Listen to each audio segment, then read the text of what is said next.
Thanks for hitting play. Legends and Losers is sponsored by our good friends at NetSuite by Oracle. To turbocharge your growth, I'd encourage you to check out netsuite.com/legends.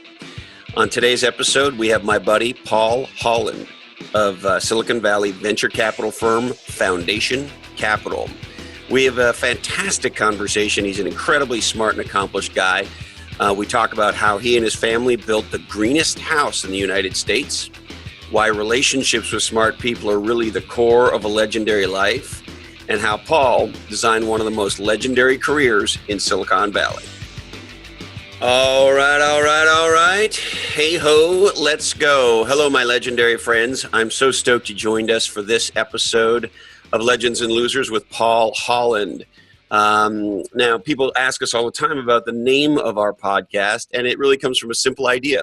You can't be a legend without being a loser. And all of us learn more from losing than we do from winning. And on Legends and Losers, we aim to have authentic conversations with amazing people about what it really takes to design a legendary business and a legendary life. And Paul is one of those people. Paul has one of those careers in business in Silicon Valley that many of us dream about. And that's what we're going to talk about today. Now, we are sponsored by our good friends at NetSuite. And for NetSuite, it's grow time. Don't you love that? It's grow time.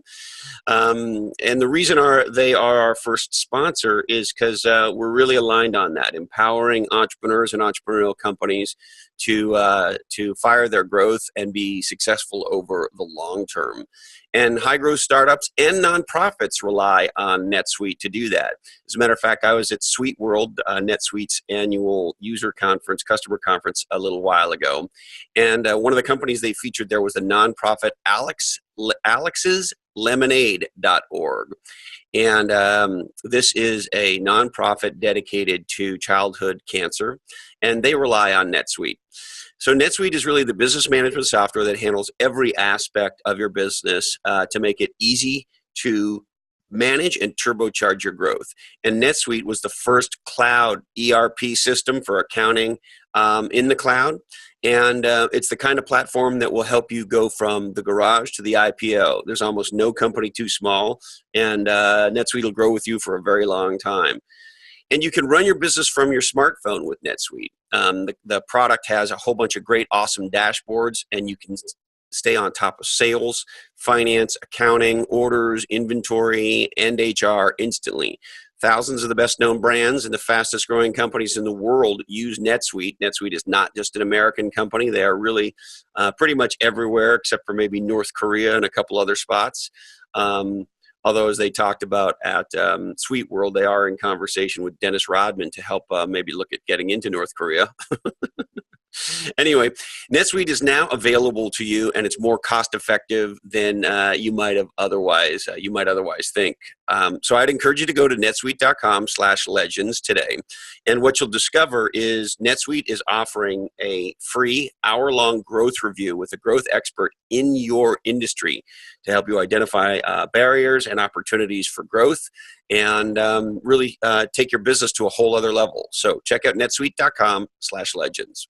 My buddy Paul, he is a partner at a top venture capital firm in Silicon Valley called Foundation Capital. He invests in IT, consumer, and digital energy companies.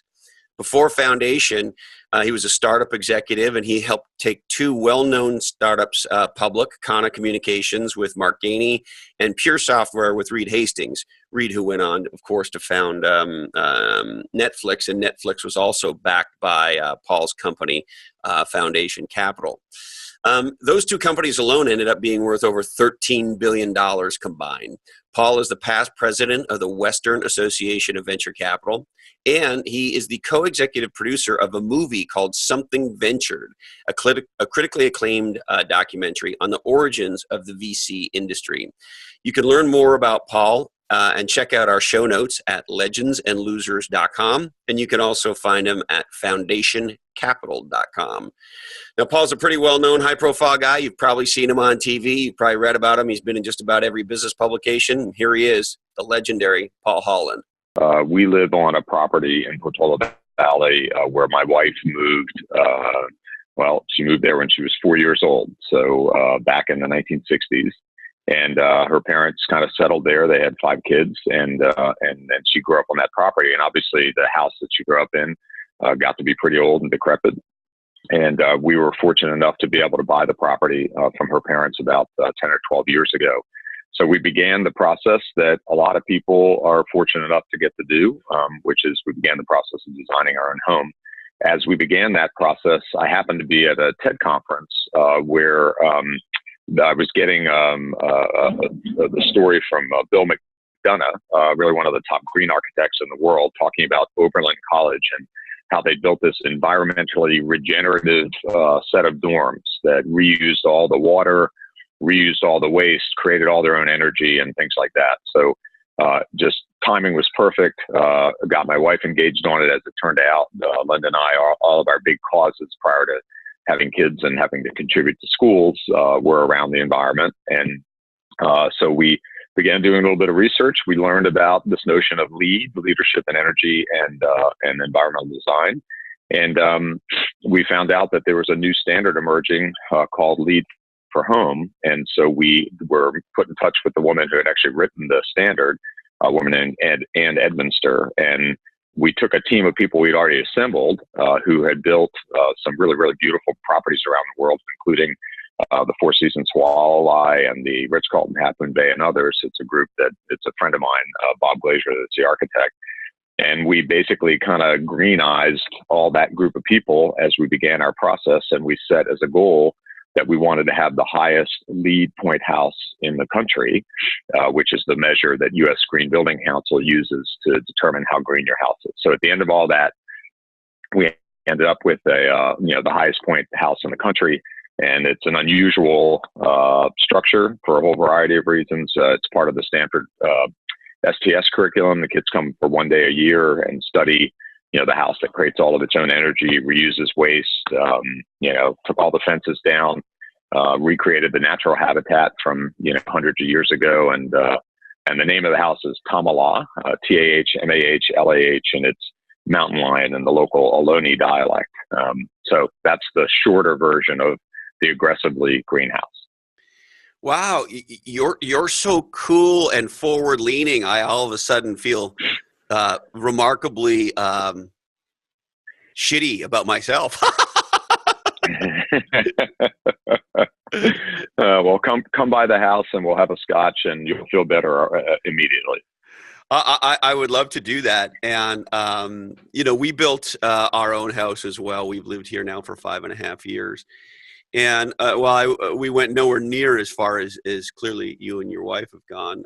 We tried to do very similar things, and no surprise, there's solar and there's, but the big one, and this is what I wanted to ask you about, we put on a water capture system as well, so that for outdoor water, we're off the grid for most of the year. We probably should have gotten a little bigger than we did.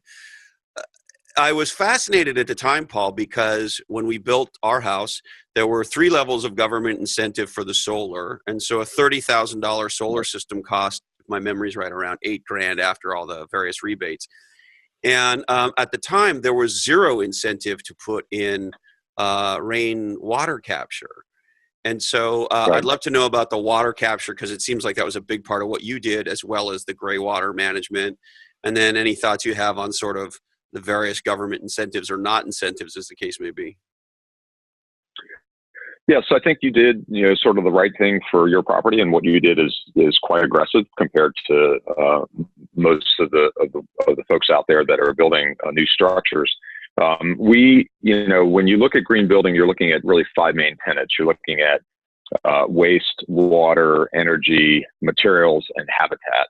And so in our case, the waste and water, sort of commingled, as it were. They don't commingle because that's actually really bad, but they were related to one another. So we have 2 main features. We have a 50,000 gallon cistern that stores enough to provide irrigation for, several months a year. And of course, we're on almost 3 acres. So irrigation is the biggest use of our water by far.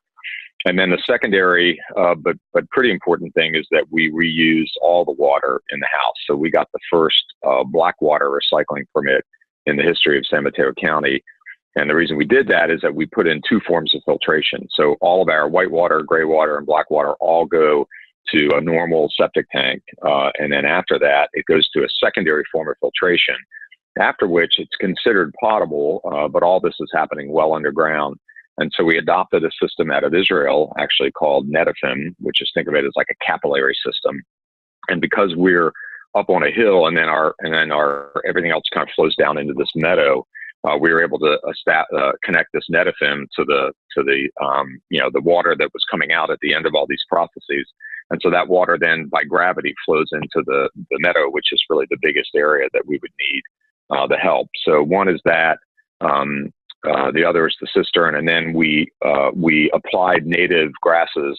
My wife works closely with Delta Bluegrass on this, native grasses and hybrids all throughout the property. So one, we wouldn't have to mow very often, and two, they would just consume a lot less water. To your first question, your central question, why aren't there incentives around water when there's all these incentives around solar? Well, one, water is effectively free in California, and that's a function. David Kennedy at Stanford does a talk on this. That's a 150-year-old basically lobby, mostly around agriculture. So there's not much incentive to do that, whereas utility rates are relatively high. And then the second part is that, you and we, I think, are on the forward edge of what's to come in California. When we had a big clean tech practice here at Foundation Capital, I had the occasion to talk to the guy who was running the California Department of Water. And he had a very black and white view of this whole thing. He said, look, due to climate change, we're going to lose the snowcap. And so, we will, or the snowpack. So we will, by 2050, 2060, effectively the resorts will all be gone. And any water that falls above 10,000 feet is going to fall, or below 10,000 feet is going to fall as rain. So we lose this wonderful free storage system we have, which is the snowpack. And so as a consequence, we have to build more capabilities around storing and transporting water. So effectively, think of California as turning into like a Bermuda or a Santorini, where we're going to need these cisterns. So my belief is over the next 20 years, if you want to build a 20-person or a 20-unit apartment building, you're going to have to build a $100,000, 100,000-gallon cistern at the base of that, so that as all the water hits the hardscape on the property, it's stored and then it can be reused in some form or another. But I think at the moment we're still living in the land of free water, effectively, and so there's not a big economic incentive. But at some point, water will be priced to market, and the behaviors around water will start to mimic the behaviors that we see today around energy. It's fascinating that you say that. It makes you want to punch somebody in the face to say that, water's free. It's obviously not. And at the sort of the height of the water crisis in California, we heard Jerry Brown on TV all the time telling you to do this and do that, and, shower with your friend and all the good shit. And I just thought, hey, Jerry, put your fucking money where your mouth is. There's financial incentives in place for solar, which is the right thing that we, I believe in. We should do the same thing for water. And in our case, I'd love to hear your math, but we catch the water that drops on the top of the house, and 3 inches of water, which is not capturing everything that drops, it's at 1/2 of our house. 3 inches of water turns into 5,000 gallons. And when I found that out, I just went, what? And now when it rains around here and I watch the water rolling down streets or dropping off buildings, I think, what the fuck? We're letting all this water, we're out of our, and so I guess my point is, I don't understand why we, to use your term aggressively green, why we, California, have not gotten much more aggressive about water capture and water recycle already. Because there's no market mechanism for it yet. Water's not yet priced to the market. It's priced at a super discount because of, as I said, David Kennedy's well documented on this. The top historian at Stanford of sort of the 150-year water wars, and the people that have won the water wars are the large agricultural entities, and as a consequence, they want water to be effectively free. Or as close to free as possible. And for the moment, that lobby has won the day. residential users, which, as you know, are a relatively tiny fraction of the use of water in California, sort of get to be free riders on that. But I believe over time we will find ourselves in situations, if we're not going to be Cape Town, we're going to find ourselves in situations where, once we get a few winters in a row where the snowpack doesn't materialize, it will start to, pretty quickly change policy and so forth. So our move to put the large cistern in, so we, by our math, in a low year, we'll get about 110,000 gallons that hit our hardscape. And so our systems are all designed as a closed loop system. So if you come to our house, there are no kind of open gutters. There's everything that hits the hardscape, the sidewalks, the roofs, and things, so forth. They all get ducted down into a system, and then that system hits a big filter that's kind of a cool looking device. Once it hits a big filter, then underneath that filter is the 50,000 gallon cistern. So we get, in a low year, we'll get about 110,000 gallons that'll hit that hardscape, and we're storing, almost half of it. In a high year, we're going to get more like 180,000 gallons that hit that hardscape, but we can still only store the 50,000 because we just, that's sort of the limit that we chose for ourselves. Now, 50,000 is ginormous. It's one of the biggest things I've ever seen on a flatbed truck. In fact, I was surprised that they could get that on a truck and do it. But there's a group down in Southern California that makes these things for crazy people like us, and then we put it in. So it's unseen. It's next to our pool, and so nobody knows it's there unless you ask or you go on the website, look at it like you, and you're knowledgeable. It's in ground. Yeah, it's under. Yeah, it's way underground. Yeah. So when we built our house about 5.5 years ago, coming on 6 years, we did some research at that time, and we decided not to install the water capture system. So that came later because we were in a hurry and this and that and the other. One of the things that we couldn't quite get comfortable with, and I'd be very curious about your thoughts here, is nobody could really explain to us if we put the system underground. So our system is 4 tanks, 1 underground and then 3 above ground. And at the time, no one could really explain, okay, so there's an earthquake, what the hell happens to these tanks? So I'm curious how much you thought about what happens in an earthquake and if you know the answer to that and so forth.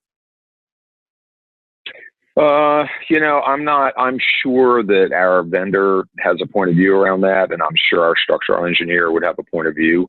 But if there's an earthquake that's bad enough that it's going to rock our cistern, which is, 15 feet underground, then, our pool is also wrecked and the house is, kind of not going to be in great shape either. We built the house. My wife is fourth generation native Californian. So she grew up with earthquakes. And so we built the house. It's basically a commercial building. It's a steel frame building. So it's built to an 8.0 earthquake spec.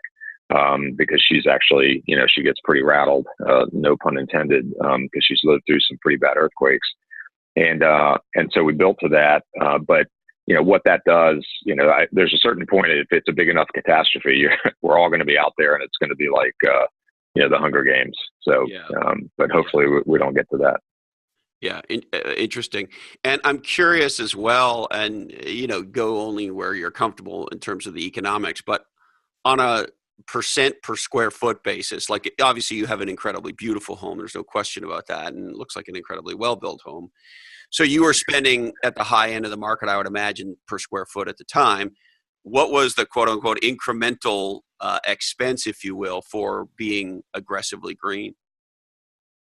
Yeah, so my wife and I kind of have a gentle disagreement on this. She sort of throws out these very soft numbers, like kind of 1% to 2% more. I think it was quite a bit more than that when because most of the investment, as are really around systems. Like our materials. I mean, it's a nice house, so we have nice materials in the house, but the house has no paints or stains or varnishes, so we saved a ton on that. And so we have this beautiful Western red cedar that kind of shines through in terms of the patina of the wood and things like that. The way I think about it is from a 30-year cost of ownership, I suspect we will actually come out slightly ahead, just simply because we have effectively no energy costs, right? We provide, we have 21 kilowatts of solar and we have another 7 or 8 kilowatts of ground source heat exchange. So we sort of made the decision to invest in that stuff, and then over a long period of time, it'll pay itself back. And then in terms of the other stuff, it depends on some of the other conversations we had. If we start having a system, I'm 57, so if we have a system in our lifetime, or if my kids are lucky enough to end up there or whatever, where water starts to become a lot more expensive, then that $50,000 gallon cistern is going to look pretty smart from an economic perspective. But we chose to build the house that we wanted to live in. We really had this notion that you could have a luxury house that people would find really attractive, and at the same time could be aggressively green. So that was kind of the goal. And at the end of the day, I don't have kind of committed to memory what the numbers difference would be. It is certainly more expensive up front, and it's almost certainly less expensive the longer you're in the house. There's another kind of element of this that's worth noting, perhaps, which is that the house is built. Our goal is for the house to last 100 years in its current form, and it's expensive to do that. There's a bunch of stuff you do as a result of it. But the big thing in the problem from an environmental perspective with houses is that, as you may know, the average house in the United States only lasts 33 years. It's literally scrapped and thrown away, and it's 11 to 12% of landfill or construction waste. And so, the greenest thing you can do with a house is you can build it to last a long time. And so we probably put incremental investment in that. We have 1.5 thickness panels in terms of the wood and things like that, because over time they just won't warp and won't be as likely to warp. So notionally, my youngest kids' grandchildren, if they're lucky enough to be in the neighborhood, we'll be able to kind of cavort around in the house. I've got a African sulcata tortoise that's only 20 years old, and they're supposed to live to 150. So I'm hoping that the tortoise will be around to tell the tale. So maybe you should get one of those birds that lives forever to keep the tortoise company. One of those parrots. Yeah, well, tortoise is a whole nother thing. He's actually on the lam. There's a bunch of them in Portola Valley. They get away and then they show up on the town blog, and everybody puts pictures up. It's kind of a comedy. So you don't know where your tortoise is right now? I don't. It's funny. But he's really large, so it's like he shows up eventually, and then people send us a note. I used to have a tile on him, which is like the best application of the tile I've ever seen, because he would leave, and then I could bring the tile up, and as you know, it's a mesh network, so he could be a half a mile down the road, which would take him almost a week. And then the tile would kick in, and I'd beep, beep, beep. Oh, there he is. And I'd just walk down to the neighbor's yard, pick him up, and bring him back. So that's funny. How big is he, Paul? He's the size of a large dinner platter right now. Yeah. So, yeah. I love it. And I got to ask you, because I'm such a huge fan, do you have any chickens? Well, we've had many, many, many chickens over the years. We've gone through, I think, 7 or 8 generations of chickens. It's I can't stand the idea of having them kind of literally cooped up in the pen. They have a pretty nice pen, but I don't like them cooped up in the pen. So I'm big on the whole free range idea, which is really good for their quality of life. It's really bad for their length of their life, because it's like we become a 7-Eleven for hawks. So we've actually gone through our last set, and we had one surviving hen that we gave to a neighbor just so that she'd have some company, because we have a very high mortality rate on the chickens. We eat the eggs, we don't eat the birds, but everything else eats the birds. Is it mostly the hawks? Yeah, we've got a litany. We had a neighbor who had a really, really bad dog. He took 4 of our animals out, and had a very crisp discussion after that one. And then we've had hawks. We've had rats. That's actually a really gross story. Probably best not to tell, but rats are really, they love to prey on chickens, because chickens are virtually comatose at night. And so they come into their pens and they feed on them. So it's not so good. But yeah, so we've lost them any manner you can lose them, we've lost them. So we have 6, and I know what you're talking about, because we have to work really, really hard to keep them safe. And I could tell you the things we do. But one of the big ahas on the hawks. Do you have crows? Well, we're out in Portola Valley, so we see crows, but we don't cultivate them. So we have, I don't know what it is about the part of Santa Cruz that we live in, but there's lots of crows. And when I first moved here, they're loud and all that, and I would try to shoo them away. And then, of course, you realize, hey, the crows fuck up the hawks, like in a big way. And have you ever seen like 6 crows dive bomb onto a hawk? Oh, yeah. Yep. It's a startle. They'll literally rip, right? They'll rip pieces of their wing off. Yeah. Yeah, they're quite good at that. Yeah. So during the day, our girls are enclosed. They free range in a garden that's fenced in, and so their only real chance of something dangerous happen daytime is a hawk. So we just feed the crows.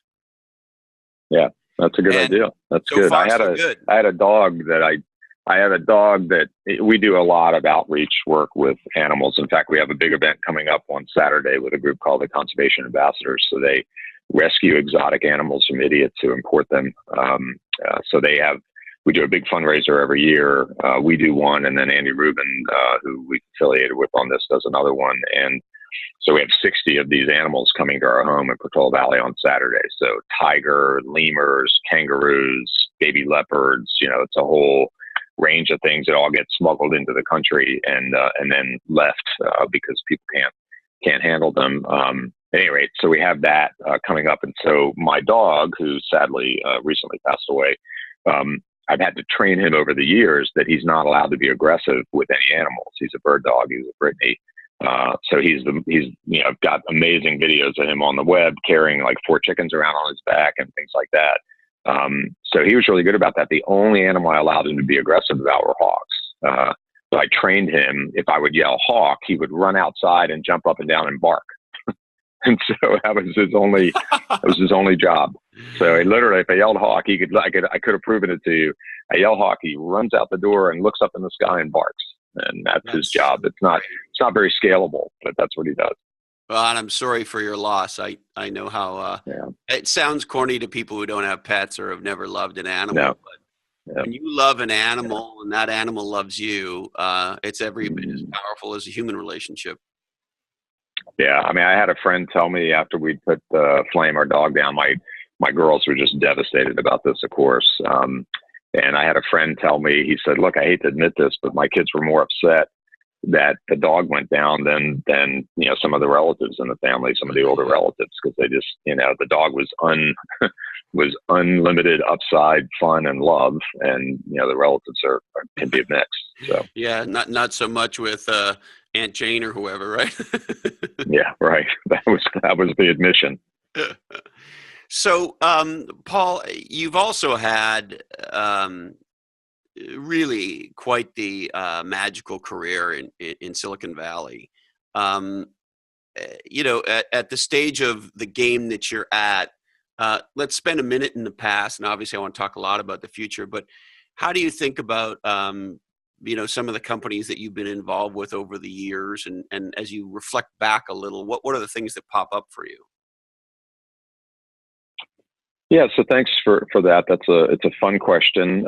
So I grew up back in Southern Virginia in a place called Prince George, near a town called Disputanta, and I don't expect there's almost nobody that's going to know where that is, but it's south of Richmond. And so I went to school, and then eventually ended up in grad school at UVA. Met a girl, followed her out here. I'd never been west of Mississippi. My family's been in the South since 1680. When I got out here, sort of mind blown, this is over 30 years ago. At the time, I was trying to get a job in DC. It was during kind of Reagan recession. All the jobs were kind of iced down. And I came out here, and Intel was hiring 500 people. And, it was just a magical place, not to mention no mosquitoes and no humidity. So I was really impressed. And no black flies, International. Right, no black flies. Yeah, none of that stuff. No chiggers, none of that stuff. I mean, the South is full of all that. So. I don't know if this happened maybe when you first had your family to your new house or something like that, but when I first moved here and family started visiting and all that, one of the big things that, because of course, I'm from Canada, Canadians notice when they come to our house is, hey, no screens. How come you have no screens? No screens. No. It's because there are no black flies sort of flying off with my kneecap around here. Exactly. Right. I totally get it. Yeah. People have that reaction. They're like, sitting outside at 7:30. Number one, you're not sweating to death as you do in Virginia, and two, you don't have the citronella candles because you're not getting consumed by the bloodthirsty insects. But anyway, so I started my career at yeah. I'm sorry. Is there anything nastier than off or all that shit you spray on yourself to keep them? Yeah. Okay. So it's all of that. Yeah. Back to your life. So yes. Yep. So I got out here. The girl that I came out here with, married 29 years ago, and that's gone really well, Linda Yates. And then I started working at SRI International, formerly the Stanford Research Institute. And as I tell my kids, I was like a human Google. This is in the late 80s, so before the graphical internet.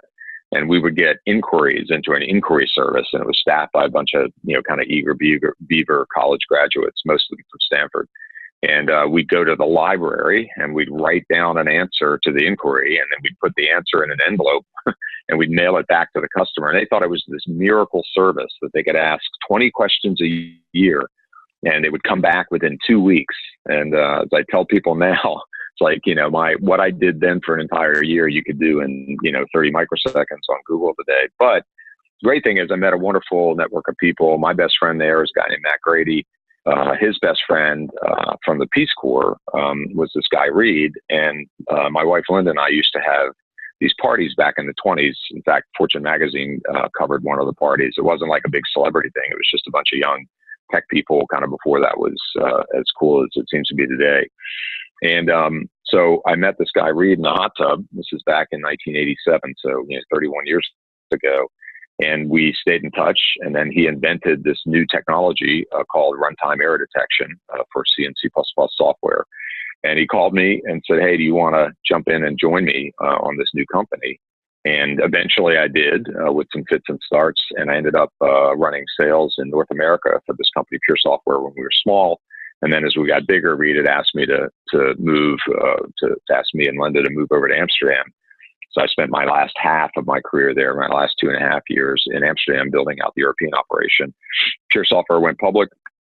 I didn't have a penny before then, and came out here kind of $5,000 in debt, driving my dad's '77 Impala, and then the company went public. I had 1% of the company, so it was meaningful for me. Meanwhile, my wife Linda had gone on to a really successful career in management consulting, so things were working out well for us. So finished up with Pure Software, got a call from the venture capitalist who'd funded it, Andy Ratcliffe, who was at a firm called Merrill Pickard at the time. And he said, "Hey, look, I've got this new thing. My partner, Dave Byrne, just invested in this company called Kana.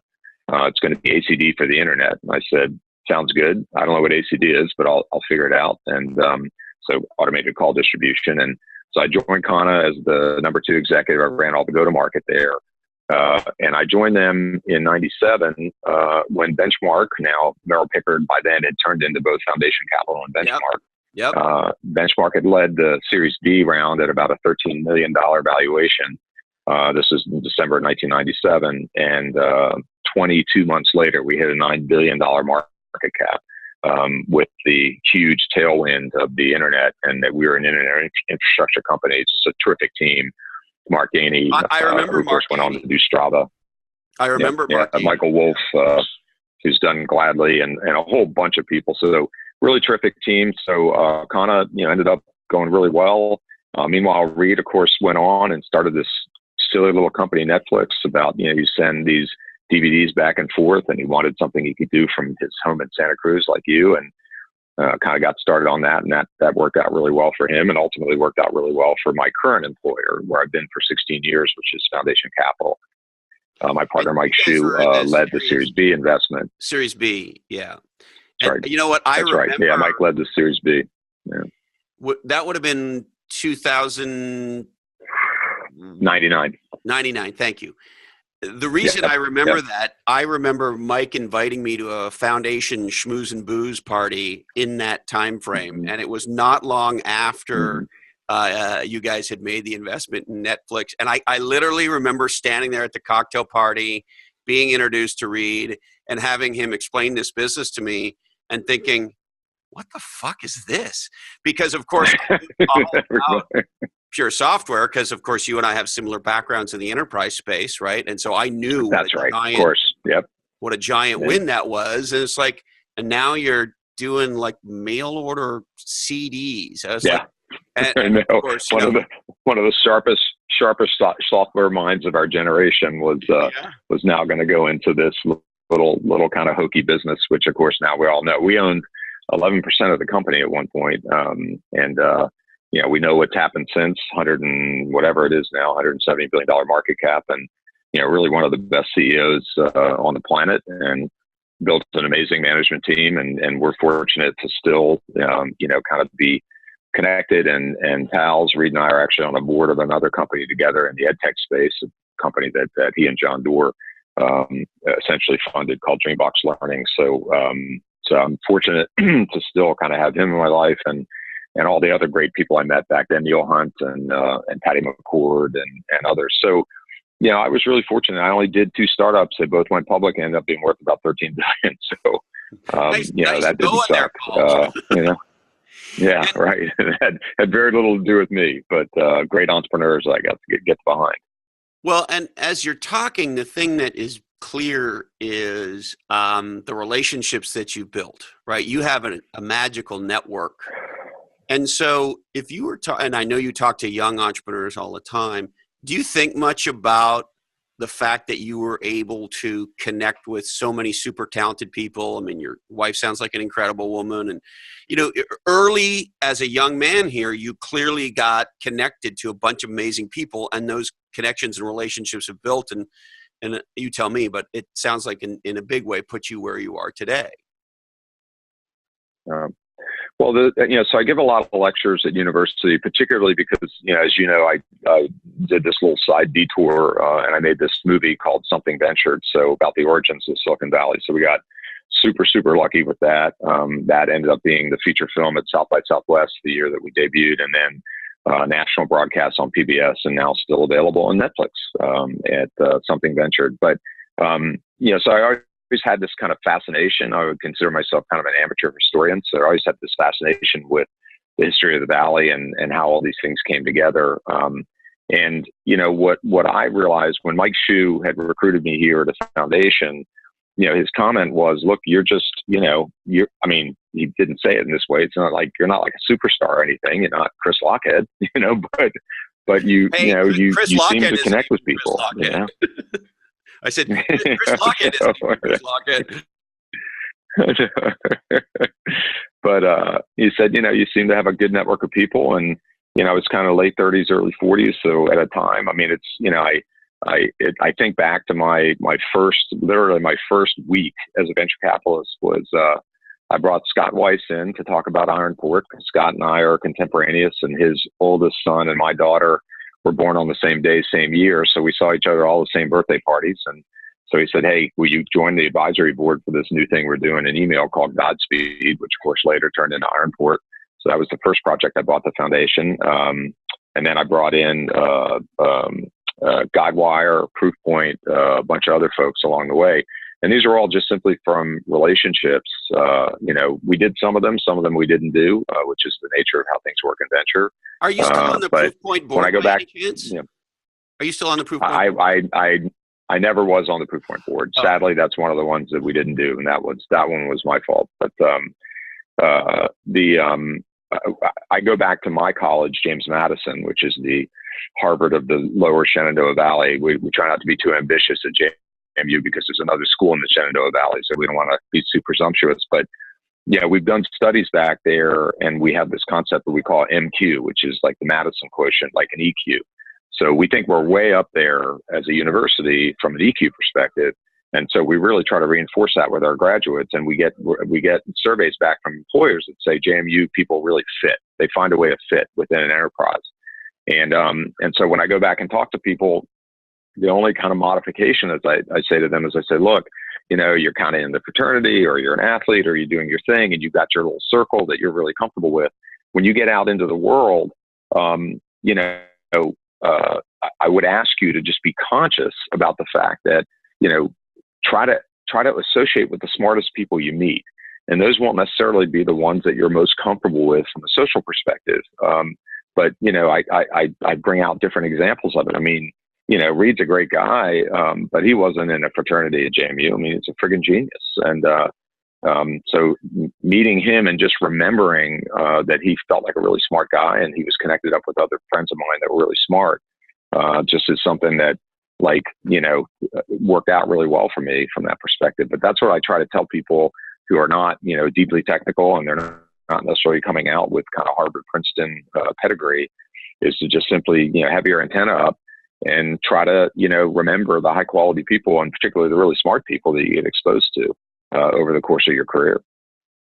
Yeah, I got very similar advice from Bob Howe, who was the CEO at Scient, and he was a big ding dong at Booz Allen, and then he was the founder of the IBM Consulting Group.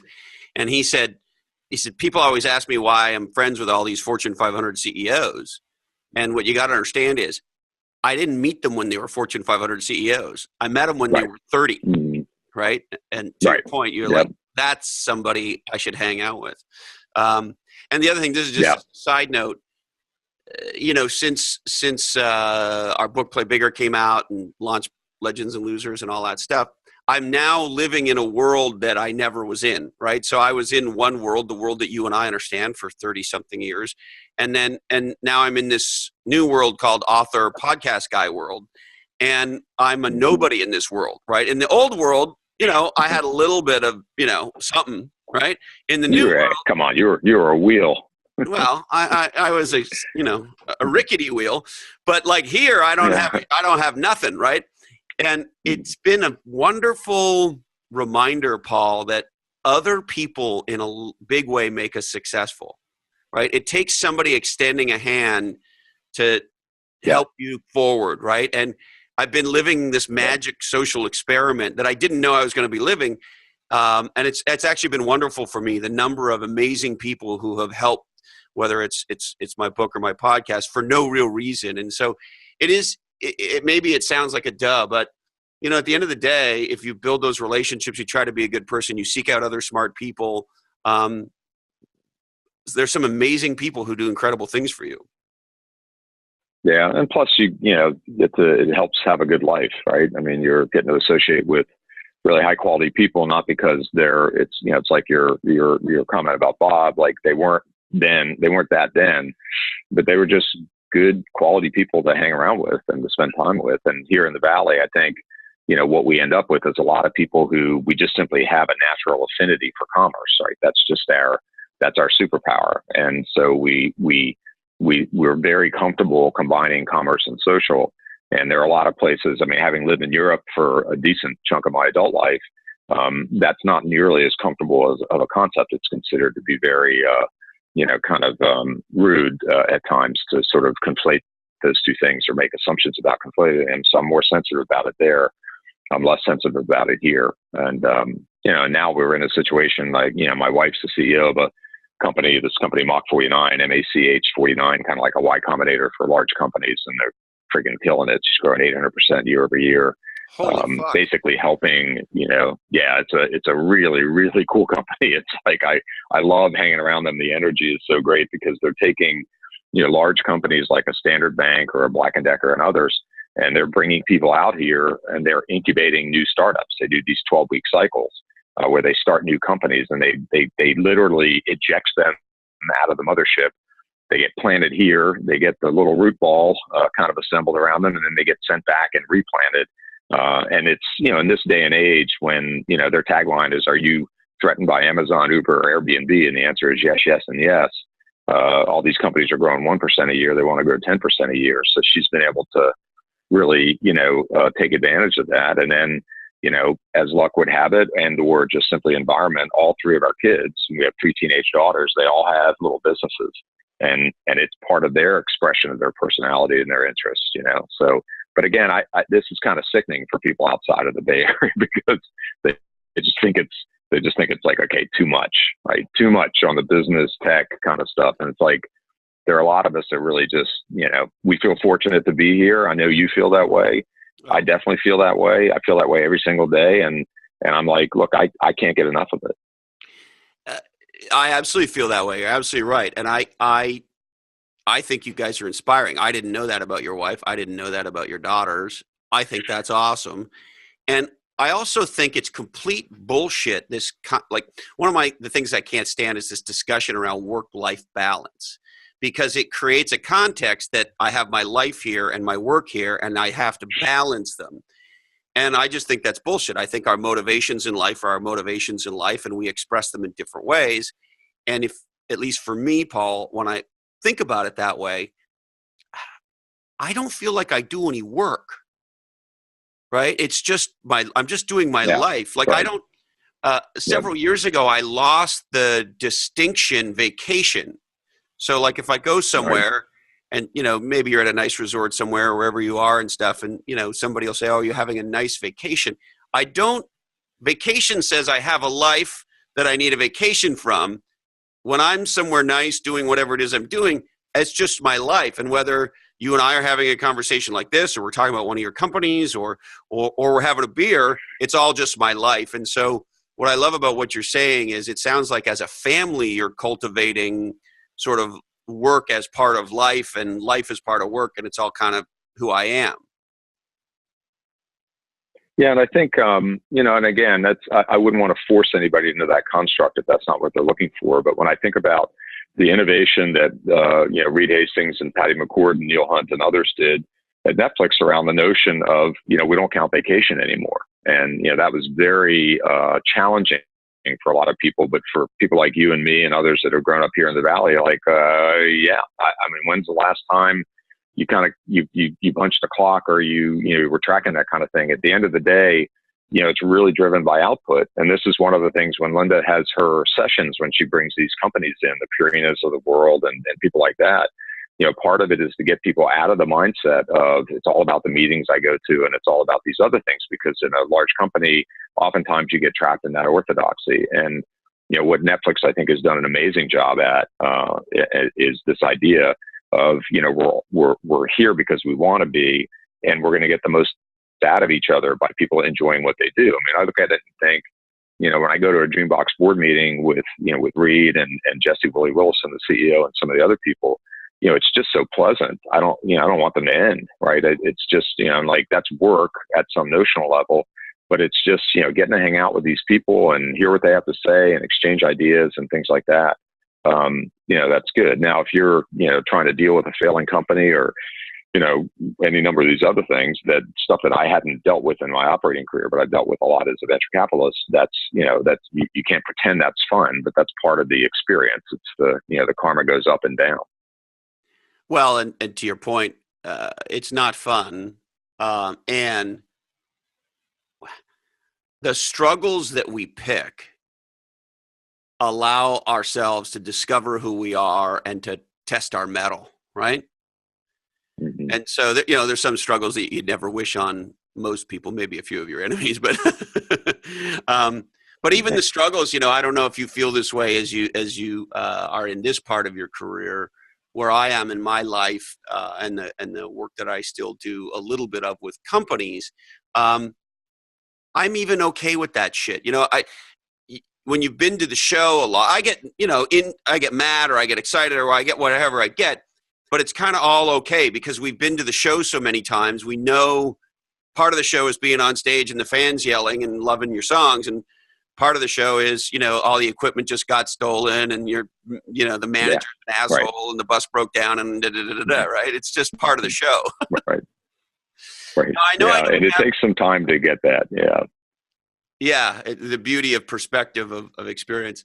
Now, I know I don't have you for a ton more time, Paul. I'm just curious to also ask you how you think about the future, particularly because you're an interesting VC from a lot of perspectives, but one in particular is obviously you have an amazing enterprise background, but you've done some cool things in consumer. Chegg stands out, obviously, and obviously the Netflix experience and so forth. And so, how do you think about the future, particularly as you sort of have a headset around both consumer things and enterprise things? Yeah, it was funny when I got here, as you will know, because we're of similar vintage. This firm, Merrill Pickard, when it broke into Foundation Capital and Benchmark Capital back in 1995, this firm, Foundation, was founded by, among other people, a woman, Catherine Gould, very, very strong personality. And so when I came on board here, which, by the way, the that Netflix puts it investment was mildly, already, doesn't it? Calling well, Catherine a strong yeah, personality. yeah, she was a very strong personality, and absolutely brilliant, and did some amazing investments like Documentum and a whole bunch of other stuff that worked out, really, really well. But, and just, as a reminder, I didn't do Netflix.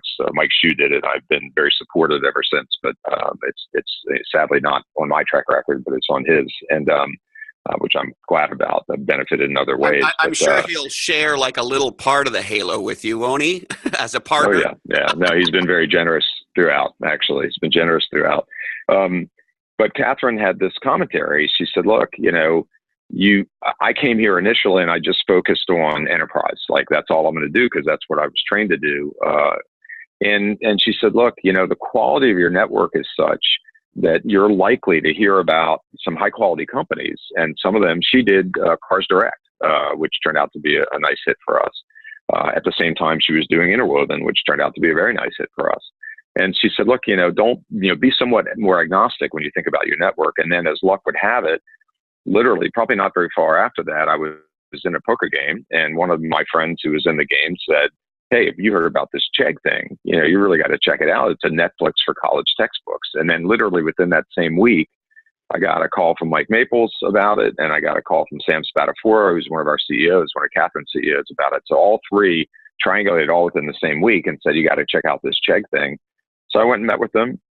I actually tapped into some of the, Netflix, kind of alumni at that point to help with diligence. And, what I saw was this, potential rocket ship. I mean, at the time we met with them, it was two young founders from the middle of the country, from the Midwest, Ayush Pumba and Ojman Rashid.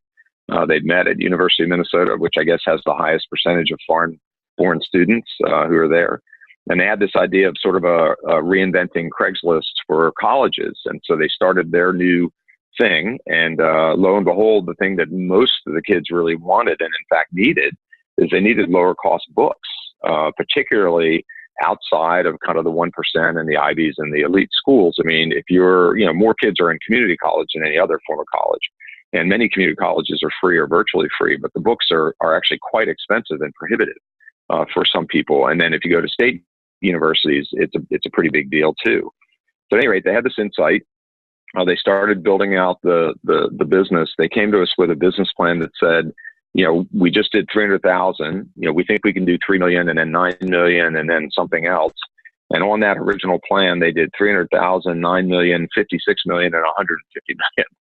And even I couldn't screw that up. So so they were, I was fortunate enough to go in and get to co-lead one of the rounds. I was working with my dear friend Ted Schlein at Kleiner, who's been really the anchor board member there, has done an amazing job. And then we were fortunate. We got to recruit Dan Rosenzweig again. He's done a great job. And I just looked, and the company just hit a $2.8 billion market cap. So it's really, really fun. And what I learned out of that is that if you're lucky enough to get associated with high quality people, it's not like you're, designing a rocket to go to the moon. You can figure out consumer models, especially when we had a model like a Netflix already in our portfolio. You can figure out those models, and if you make the right bets, that's going to work out well too. Yeah, and Osman, I always remember him as being sort of the quintessential Silicon Valley, like just can't even see a barrier. Is just a Right. giant Mack truck through anything. Can't even hear no. Like just like ridiculous tenacity, right? Yeah, exactly. It's that's why we're all so fortunate here, is that we've created a magnet that's attracted those people from all over the world, and they've enriched, and certainly not just us as individuals and as a collective, but they've enriched the entire country. And I hope we continue to remember that and not screw this up. Yeah, amen, hallelujah. All right, Paul. Anything else before we wrap? Oh no, I'm very appreciative of the time. It's fun to get reconnected with you. I remember back in the day when you were running marketing at Mercury, we were always really jealous because you guys had all this cool stuff going on, and we were just plugging away with this amazing product. But it's fun to have gotten to interact over the years. And congratulations to you. You look awfully happy there, and I'm envious of that cool man cave that you're broadcasting from. So it looks super comfortable and all sorts of great mementos surrounding you. So maybe I'll try to get one of those in my future. Well, and you're always welcome to come for a visit. I just want to thank you for our relationship over the years. You and your partners. I met Mike so many years ago, and he was way nicer to me than I deserve to be treated. And that's Mike. Yeah. So thank you, Paul. You're awesome. You have an awesome firm. Your success track record speaks for itself. And, I just wish you much, much more. And hopefully you'll come back and tell us about some of the cool things you're doing going forward. I would like you to treat Legends and Losers like your podcast. Absolutely. Thank you, Christopher. Have a great day. Thanks. You too, brother. Bye. Wow, there he is. Fantastic. If you loved this episode as much as I did, if there's somebody in your life you think would get some value out of this discussion with Paul, why not email it to them right now? And we'd love you just a little bit extra if you helped us share the show and you shared this episode with Paul on social media right now. Now, Heather Clancy and I, the incredible journalist, are working on a new book called Niche Down, and we're pretty excited about it. We hope you love it. It's really all about how to take category design and apply it to your career, to your solopreneur or youpreneur business, and it's for small E entrepreneurs.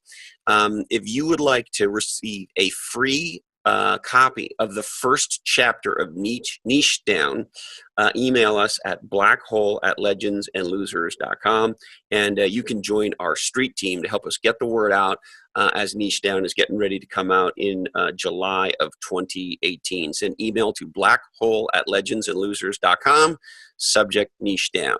Also want to tell you about a new website Heather and I are working on and writing for, that is underwritten by our friends at NetSuite, called growwire.com, growwire.com. It's what legendary entrepreneurs are reading.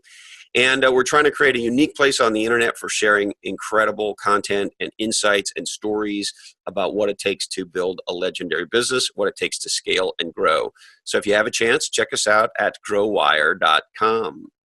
All right. We would like to thank John's Crazy Socks, the official sock provider to Legends and Losers, spreading happiness at johnscrazysocks.com. They'll build you a custom sock if you want. Check them out.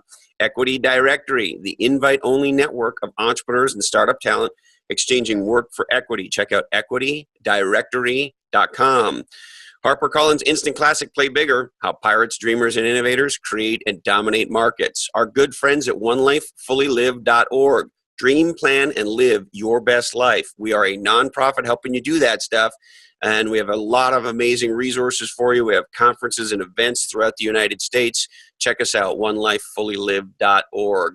Our good friends at Positive Marketing. This is Paul Maher's company. He's been on the podcast. They specialize in PR, marketing, and category design in London, Europe, and beyond at positivemarketing.com. Verve Coffee Roasters, the official coffee of Legends and Losers. You haven't had artisan West Coast coffee until you've had Verve. Check them out at vervecoffee.com. Our multi-time guest, my dear friend, a woman I'm head over heels in love with, Dushka Zapata, and her best-selling book, How to Be Ferociously Happy, and other essays. Check it out wherever you get amazing books. SecondFlightConsultancy.com. This is Nick Cullen's business. He's been on Legends and Losers. Check out his episode. It's a mind blower. And he is one of the top growth hackers, and his team of growth hackers will take you and your business to the next level. Check out SecondFlightConsultancy.com. A podcast I love with the nicest man in podcasting, my friend Jamie J. Check out Stop Riding the Pine.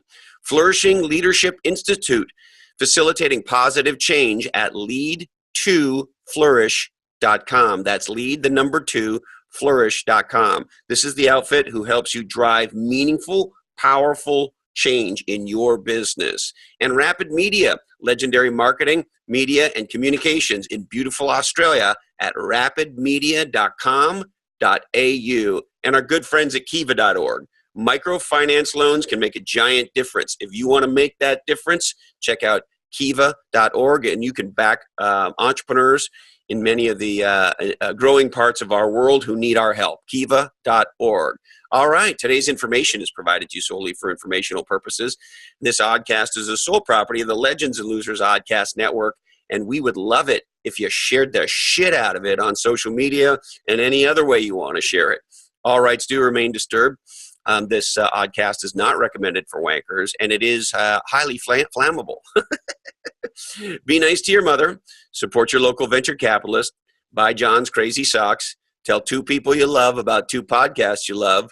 Don't be lame. Get out of the passing lane. Listen to the Tragically Hip. Chewing out a rhythm on my bubble gum. The sun is out, and I want some. Only buy pasture-raised free-range eggs. Thank you, Dandy Candy. I love you, Mom and Dad. And hey, Colin, this oddcast really ties the room together, doesn't it? Today, our deepest apologies go out to Marcus Rust, CEO of Roseacre Farms. Sorry, Marcus, we just ran out of time for you. That's it, my friends. Thank you so much for investing your life with us. All of us at Legends and Losers appreciate it so much, and we look forward to seeing you again soon.